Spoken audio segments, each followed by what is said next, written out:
सब डस्का पुल पे पहुंचे। हम अभी भी आए, रात को भी आए, सुबह भी आए, पसरू हमें 4 घंटे हो गए हैं सड़क के ऊपर और दुनिया बढ़ती जा रही है, कम नहीं हो रही। पाकिस्तान में इमरान खान के बगैर सियासत का कोई फ्यूचर नहीं। अगर 50 साल में भी हमें ये नहीं ना पता लगा कि वो दयानतदार है तो फिर हमारी पूरी कौम पे शर्म है। जाहिर बात है जी, डस्का के इलेक्शन से शुरू हुआ है। आपने देखा नहीं है उसने क्या किया है। नून लीग के फॉर्म 45 के मुताबिक हम जीते हुए हैं। नून लीग के फॉर्म 45। जी तो नाज़रीन, इस वक्त हम डस्का में मौजूद हैं। मुल्क भर की तरह डस्का में भी एहतजाज हो रहा है और मेरे साथ इस वक्त चौधरी अलियस मल्ली साहब मौजूद हैं। आइए हम इनसे बात करते हैं। अस्सलाम वालेकुम। वालेकुम अस्सलाम। सर, आज का जो फैसला हुआ है क्या देखते हैं, कैसा फैसला है?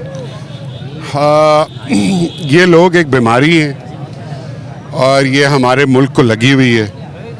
आज का फैसला जो है वो इस बीमारी को, जैसे कहते हैं ना, नंगा कर दिया।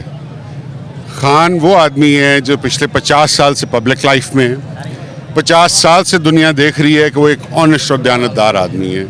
अगर 50 साल में भी हमें ये नहीं ना पता लगा कि वो दयानतदार है तो फिर हमारी पूरी कौम पे शर्म है। ये सुल्तान सिकंदर नाम देखें कैसा लिखा हुआ है, मगर ये बेशर्मी का और बेगैरती का सुल्तान निकला है। इतना गंदा फैसला इन्होंने दिया है। पूरे मुल्क में अब करोड़ों दुनिया बाहर आ गई है। ये हमारा छोटा सा शहर है, आप देखें हज़ारों की तादाद में दुनिया है। हमें 4 घंटे हो गए हैं सड़क के ऊपर और दुनिया बढ़ती जा रही है, कम नहीं हो रही है। ये अब वो टाइम है जब अदालतें खुलनी चाहिए और अदालतों को वो फैसला करना चाहिए जो 22 करोड़ अवाम के मुफाद में हो, हमारे मुल्क के फाद में हो।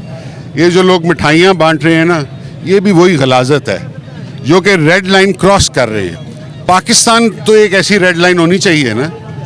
पाकिस्तान तो रेड लाइन होनी चाहिए ना। जब पाकिस्तान के मुफाद के ख़िलाफ़ कोई चीज़ हो तो हमें यूनानिमस हो के उसके ऊपर एक्शन लेना चाहिए। हमें पार्टीबाजी में नहीं पड़ना चाहिए। सर, हम ये देख रहे हैं एहतजाज तो पूरे मुल्क के अंदर हो रहे हैं, लेकिन अभी जो अगले अयाम हैं, अगले दिन हैं, उनमें आप कैसा देख रहे हैं इस फैसले को? ये होल्ड नहीं करेगा। अभी वो हमारी लीगल विंग से भी बात हो रही थी, ये कोर्ट में खारिज हो जाएगा 100% इंशाल्लाह। इसका कोई जवाब नहीं है, गलत इन्होंने दिया। इलेक्शन कमिश्नर के ऊपर पहले भी पाकिस्तान तहरीक इंसाफ के कुछ तहफ़्फ़ुज़ात थे, तो आप क्या एक्सेप्ट कर रहे थे कि इस तरह का फैसला आ जाए? जाहिर बात है जी, डस्का के इलेक्शन से शुरू हुआ है। आपने देखा नहीं है उसने क्या किया है। नून लीग के फॉर्म 45 के मुताबिक हम जीते हुए हैं। नून लीग के फॉर्म 45 के साथ वो नहीं काउंट किए, उन्होंने लिख के दे दिया कि हम ये नहीं मानते और इन्होंने बुलडोज कर दिया। इनको शर्म आनी चाहिए। सर, ये -1 का जो फार्मूला है, इसकी बातें पहले भी हो रही थी, तो अब आपको लगता है पाकिस्तान में इमरान खान के बगैर सियासत का कोई फ्यूचर नहीं है। ये याद कर लें मेरी बात, चाहे PTI हो चाहे पूरा पाकिस्तान हो। After Quaid Azam he is the single most honest and popular leader in the history of Pakistan. इंशाल्लाह अल्लाह करे। सर, हम यहाँ पर तो देख रहे हैं एहतजाज हो रहा है, कोई इस तरीके का कोई हंगामा नहीं है, लेकिन अगर हम इस्लामाबाद में देखें, लोगों के ऊपर शेलिंग भी वो 26 किलोमीटर में उनकी हुकूमत है ना, तो वहाँ मुंह काले कर रहे हैं अपने, वो वहाँ पे कर रहे हैं ना, तो अल्लाह खैर करेगा इंशाल्लाह ताला। हम उन तक पहुँचेंगे। हमें कॉल आने दें, आप देखें हम वहाँ जाते हैं और इनकी शेलिंग का भी ऐसी की तैसी करेंगे। आखिर में आपके जो हल्के की आवाम है उनके लिए कोई सब डस्का पुल पे पहुँचे।